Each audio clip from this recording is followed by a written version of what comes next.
In the glamorous and very influential salon business, Paul DeJoria is a rock star among manufacturers' products. In 1980, he and hairdresser Paul Mitchell scrapped together their last $700 to start their dream company. I don't have to tell you how this story ends, but if you're looking for numbers, Paul Mitchell Systems is the largest privately held salon hair care company in the business. He also is a very committed entrepreneur who came from very humble beginnings. He has turned philanthropy into a personal code to live by. He has worked with Nelson Mandela in South Africa on AIDS awareness and also supports a hunger program. His generosity has even spread to Appalachia in training people to raise nutritious food. In whatever spare time he has found, he started a tequila company called Patron, which was sort of unusual for a salon manufacturer. Please welcome Paul DeJoria.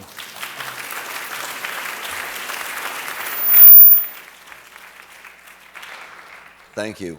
I like to say that in life you see things that you think are real. Now sometimes they are, and sometimes they definitely are not. My presentation is all about how to build your company by building your industry, and I'll relate it to the entire beauty industry. Now, opposed to me giving you some examples of maybe those that aren't building the industry, I don't want to in any way make anyone feel uncomfortable. So I'm going to start out a little bit by showing you another industry and how not to do something, but how in our industry together we could build an industry at the same time build ourselves. Now, many of you may be aware and some of you may not be aware, but the frequency of this planet is rising right now. Do you ever wonder why in the last year especially you feel a little smarter, the majority of you, a little more aware, you catch on a little quicker? When we had the distinguished panel here talking about the youth of America, baby generation, do you realize that today the new generation is smarter, more intelligent, quicker than any generation on the history of this planet? Did you know that today more people are involved in philanthropy and doing something than ever before in the history of the planet? You may say, well, great, but that's 6 billion people. This is per capita. The frequency is rising. People are becoming much more aware. Now, whether it's a spiritual thing, whether it's just all of a sudden we're becoming smarter, who knows? But what is for sure is if you do things in the old way, it doesn't relate to today's new customer. So I want to give you an example of something. I spend the majority of my time in the professional beauty industry. One of the companies I started 22 years ago was called Patron. I still am the major owner of Patron Tequila. And the last year, the biggest tequila company in the world ran a set of commercials. And their commercials are all about, well, here's a gentleman in the commercial that was the underling for The Sopranos. One of the underlings in the famous TV series The Sopranos. He's sitting at a table and he kicks a bottle of Patron off the table and says, I'm not going to pay that extra money for that cork. Now it's another tequila company, huge one. Anyways, anyone that ever drank Patron knows that you don't pay an extra $20 for the cork. What's in that bottle is incredible. But yet this other giant company trying to sell their product is doing so by trying to knock someone else in the industry. Now, I could have retaliated in 2 seconds by getting the guy who was the godfather in The Sopranos to come on there and say, hey, reason he'll never make it any more than an underling is he has no class. He kicked the best stuff off the table. This is what I drink. But we took a higher ground. We took a higher ground. And the ground that we decided to take was one that would talk about our quality, what we were all about, but build the industry in the eyes of all tequila drinkers. What I put together here is 3 commercials in one. This is a short PSA, but also 3 of our commercials are woven into this. Could you show that short PSA, please?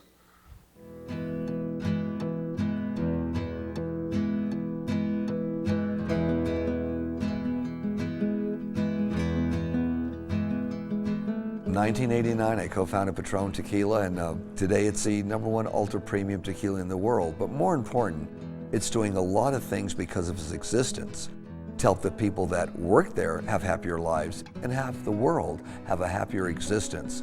When we produced our first few bottles of Patron, they were all produced out of recycled glass. Today, more than 2 decades later, still out of recycled glass. We believe in giving back and being sustainable, whether it's in the fields gathering the agave or processing it here in this distillery. We actually take the distillage, which is poisoning to the land and to the waterways. We spent several $1 million building a special process to totally clean it all up so it could be used as an organic fertilizer and the water can be reclaimed to help water the land. At Patron, we want everybody to feel so happy and so respected that they want to pass it on and give back to others. Patron creates approximately 1,300 jobs here. However, they're not jobs, they're opportunities. They're people that work with love.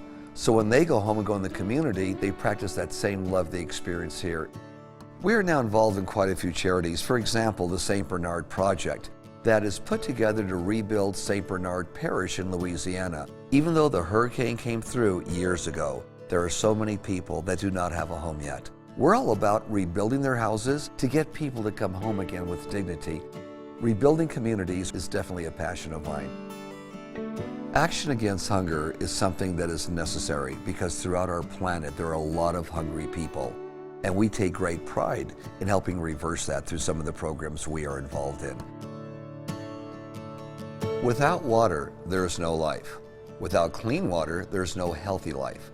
Waterkeeper Alliance is out there protecting the rivers, prosecuting those that pollute the rivers, and using the money from the lawsuits to pay for people that protect the rivers to make sure they're not polluted again.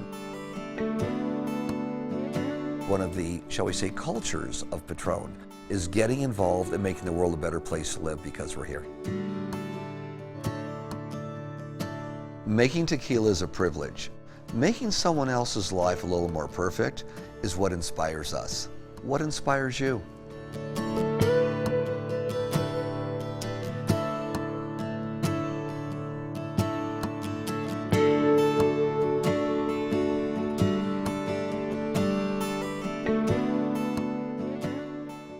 That gives you an idea of a rebuttal that not one company was knocked. It talks about the tequila industry unlike anyone's ever seen the tequila industry.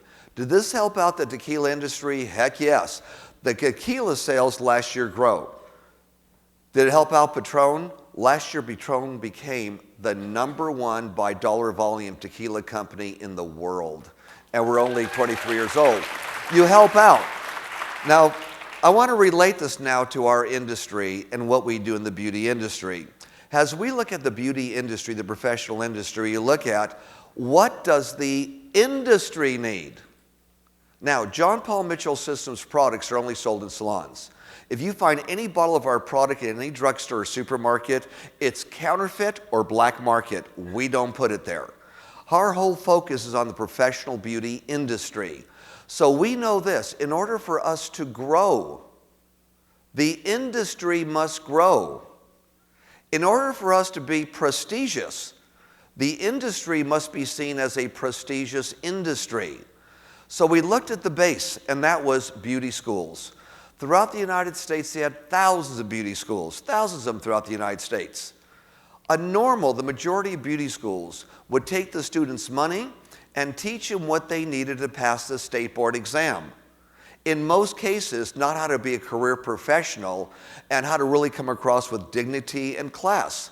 We knew this had to be changed, or we would just be in an industry that was going absolutely nowhere, and people would look at steel magnolias, and the salon in there, that's what beauty salons are all about.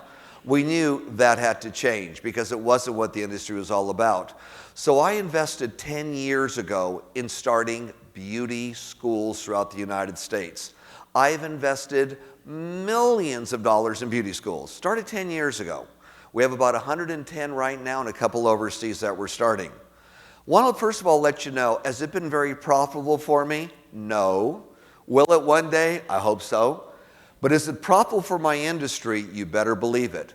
You go to one of the Paul Mitchell schools and you are taught not only how to do great haircuts, great hairstyles, great hair coloring, great services, but you're taught how to market, how to sell, how to present, how to give somebody something as it's part of the salon experience, not try to sell something or shove it down their throat, how to be a true professional, how to be very dignified in what you do. Part of our criteria also is our culture. Every single student must spend part of 3 months of their one-year education, part of 3 months, everyone's required, to raise money to help their local community, their state, their government, and the planet. Every dime they raise goes towards helping. We personally underwrite the whole thing. So whatever costs are absorbed, they know every penny that is raised. Now, they're taught that this is how to be a hairstylist. It's part of what we do as a hairstylist. Now, by the way, this last year, I was at an event 2 weeks ago. Our students raised $2.6 million for charity. Little haircuts here and there, car washes. Now, how does this grow our industry? Will our students ever meet, for example, the 8,000 children we feed every day in Africa whose parents have died of AIDS? Probably not. Will they meet some of the people with Alzheimer's disease and the people we're teaching their families how to deal with them? Probably not. Will they meet some of these children through the Miracle Network we support that makes sure no child is ever turned away from a hospital if they have no money and no insurance? Probably not. Will they ever meet some of the animals that we save with Betty White through Animal Foundation and research? Probably not. But why do they do it? Because they are taught that part of a culture of being a hairstylist and part of the culture of this world is giving back. Doing something for somebody else, never asking anything in return. Not as much as a thank you or how do you do, my pleasure doing it. They know that inside, being able to do something and deliver, asking nothing in return, is one of the greatest highs you'll ever receive, one of the greatest accolades, one of the greatest things. You did it from within. Now our students go out of school. Do they work in all salons and only use Paul Mitchell? No. It helps the whole industry out. I wish we had that many salons that only use Paul Mitchell. My competitors are helped out like you wouldn't believe. They go to so many salons where our competitors are maybe the dominant force there. Perfectly okay, we don't care. We want the industry to be built. We know as we open up more and more salons that are into using more and more Paul Mitchell products, more of our students will go there. We'll graduate right now 16,000 students. Same time next year, 20,000 students will be graduating from Paul Mitchell schools. But we know that this raises the industry up, which we have to do to raise everything we are doing up. We introduced to the industry a little over a year ago one of our most successful launches.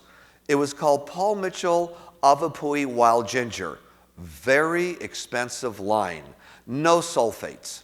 No parabens, very expensive. You in cosmetics know how expensive that is. But yet we launched in an industry that we help build the prestige of it. So instead of buying a $10 or $11 shampoo, they're buying a $20 shampoo. Instead of buying a conditioning treatment for $5, in a salon they're paying $35 for this treatment. Had we not helped raise the prestige of the people in a salon, where they came across as professional people, our students come across as true professionals, as career-minded people, we could not successfully launch something with that price point. Couldn't do it. We have to raise the industry's value, the industry's image in order to do it. How does this work? And how does it work for everybody by doing these various things? Some of you have seen me playing me in a movie a few years ago called Don't Mess with the Zohan, with my friend Adam. And so Adam calls me up one day and he says, JP, I'm doing this movie. I want to do it all about you. I want to work in a Paul Mitchell salon. I want you to be you. I'm a Secret Service agent from Israel. I don't want to kill terrorists anymore. I want to go to the United States. I just want to be a hairdresser. It's a good movie, by the way. It did very well at the box office. So I played myself in the movie when trying to interview with this guy. Anyways, part of the movie, the big salon shot, was done at the Paul Mitchell School in Sherman Oaks, California. That was that giant big salon on Madison Avenue, New York, that he went to try and work once he got to the United States. Well, I'm there doing my part, which I shot within 1 hour, and Adam asked my wife, Eloise, who's very beautiful, Eloise, I know JP's got to take off. Would you mind sticking around a little bit and playing a part in my movie? Would that be okay? Well, we like Adam, so we said, of course we'll do it, Adam, no big deal. I'm out the door. So Eloise is hanging out with our students. Our students are part of the movie. And there's a break going on, and she's sitting with the students there during the break, and the producer comes over and says to the students, look, you got to be actors. You know, you're in a movie. You're acting right now. You're not arrogant enough. Be more arrogant. You know, like hairdressers are supposed to be really arrogant. You know, let's act that part. One student said, excuse me, Mr. Producer. Yes, what is it? Got up and proudly said this, we're not actors, we're not arrogant, we're professionals, we're professional hairstylists. Boy, did that say something. Did that say something? Now, do you think that's going to change the industry for every single person that's involved with this? You better believe it, it sure will. Whenever we do celebrity events or some of the major events that I sponsor, I always get up there and say, on behalf of hairstylists, we are doing this. I don't say on behalf of only Paul Mitchell hairstylist. I say on behalf of hairstylists, we are doing this. When I addressed the United Nations a few months ago on sustainability, I said, here's what we're doing in this hairdressing industry. It raises the prestige and it makes something better for every single person. And at the same time, it lets whether it be a celebrity or anybody else know that there's some really cool things happening in the professional beauty industry that are really cool to be attached to. And not somebody knocking somebody else, but somebody kind of praising an industry to make something happen. Sustainability is the maintenance of that fine balance between nature and all living things on this planet. One of the big things we're going into now is more sustainable products. And as I mentioned a minute ago that, wow, no parabens and no sulfates costs a lot of money. But if my industry and your industries all get behind this and everyone's buying more ingredients that eliminate sulfates or parabens, my cost goes down, your cost goes down, and we're able to offer to a whole bunch of people a lot of great products, even more realistically priced, and still have some nice profit margins. It's also nice to see in this industry people getting along. For many, many years, in all phases of the beauty industry, everyone had their own clique. Today, everyone's getting together. I think some of the presentations that have been done here last night and today were just spectacular. I took little notes on most of them. Things that'll help me in what I'm doing now as well as in the future. Sustainability, by the way, is a big thing of the future. And the more we can do to tell people we're sustainable in the professional beauty industry, that we want to go in this direction. My brother Jean Paul, of another parents, talked about it last night with L'Oreal. And of course, we practice that big time because we know the more we talk about it, the more people know that our industry is doing it, the more people look upon what we are doing and look upon this industry with great big eyes and want to buy what you have. Nobody wants to buy something, or I should say very few people do, if somebody is knocking one another, especially the new generation. There's a lot of love out there right now. And a lot of love is going to conquer a lot of things. People are speaking up. People want to be proud and associated with industries that are proud. A couple weeks ago, with Maureen Lippy and her group, they had me set up for interviews for 2 days on Wall Street. CNN, Fox, Bloomberg, whole groups, liberal, conservative, every kind of group imaginable. Well, I'm on Wall Street doing some interviews with Forbes. I notice all these people on the steps there on Wall Street protesting once again. Well, I wanted to walk over there and say, guys, What you're doing is you're attacking an industry and a group of people that made a lot of money, or an industry that helped everyone out. However, they got in trouble doing things they shouldn't do before, but now everyone's trying to make it right. Why don't you guys talk about more, how can we make it right, and what's available for jobs? Well, they wouldn't let me do it because they thought it would start a riot. I said, no, that won't start a riot, because I have not received from any industry or any person or any protester one letter of protest. I sure got a lot of letters, though, from these protesters saying, keep up the good job, and let's complete America on this. What a great industry you are in. Why? One, obviously, most of them know I come from homeless to, having what I have today, and very proud of that. But they also know that whenever we talk about our industry or industries that we're in, we talk about it in a very positive way and not a negative way. We talk about how many jobs are available they can apply for, and not what is wrong. It's like the cup is half full or the cup is half empty. We have choices if we look at a big vision. Sometimes when things get bad, we look at our business and maybe profits off. What do we have to do? Do we have to lower prices? Do we have to try and kill this guy in order to build our business up? What do? How do we adjust to what's going on in life? Well, you may want to take an example on supporting your industry and supporting your own lives and supporting, no matter what's going on in the world, very similar to one of the species that's on our planet. And by the way, I know you're all, and it's an old saying, the mind will only absorb what the other end will endure. So I notice a lot of you wiggling a little bit, so I'll shorten it up a little bit here so I don't take too much of your time. By telling you that in the beginning, an oyster was created. The oyster was told, oyster, you're going to have the perfect social, economic safety net in the world. We're going to give you a hard shell to live in and put you at the bottom of the ocean to protect you from your enemies. If you're hungry, you open up your mouth and food rushes in. You're full, you close your mouth. You want some more food? Open your mouth, it comes in. You have food, clothing, shelter, care, totally taken care of, but you're not going to go very far. Then the species called the eagle all of a sudden was invented. Eagle, you're a whole different trip in life. Eagle, you want a house? Go build one. Go on top of a mountain, on top of a tree. Go find someplace, build your own house. Oh, you want food? Go find it. Go hunt for food. What? It's raining? There's wind out there? Hey, fly into it. And the eagle does. The eagle screams defiance at the elements and raises its young. The eagle is only successful 5% of the time. It goes for a kill. A hawk would get it 95% of the time. Eagle's big. Its power is felt. Or the shadow comes, the food gets away. 5% of the time is successful, but it is successful. The eagle is the only animal on the planet that flies into a hurricane to play. They ride the thermals of a hurricane. Only thing on the planet that does that. Hurricane, ooh, we play. They shoot straight on in. Now, the eagle, and not the oyster, is the emblem of America. But the eagle also is a symbol that no matter what's going on in life, if you attack it head on and don't look at what's wrong and try and attack what's wrong, know what's wrong, but move on with your own industry and your own personal lives. We are eagles in America.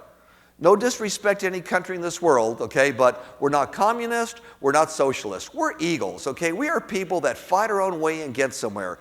All you business people are very successful. You're eagles. And it's my pleasure to be able to address you, and by gosh, we did it exactly on time. Are there any questions? We have time for questions. Okay? Any questions?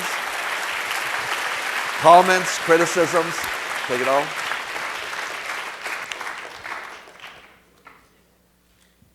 Hello, John Paul. It's Pete Bourne over here.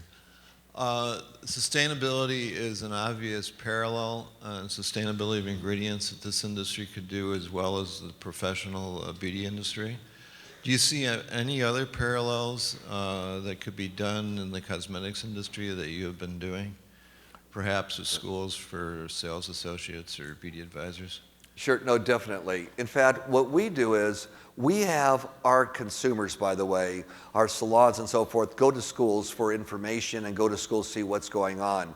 But I would highly recommend, if you don't already have it in your training program, make part of your training program for your staff to be, one, how to love yourself in your industry. There are certain rules that people just don't teach their people, and then they go out and say, well, I did it because I didn't know any better. Rule number one, never knock your competitor.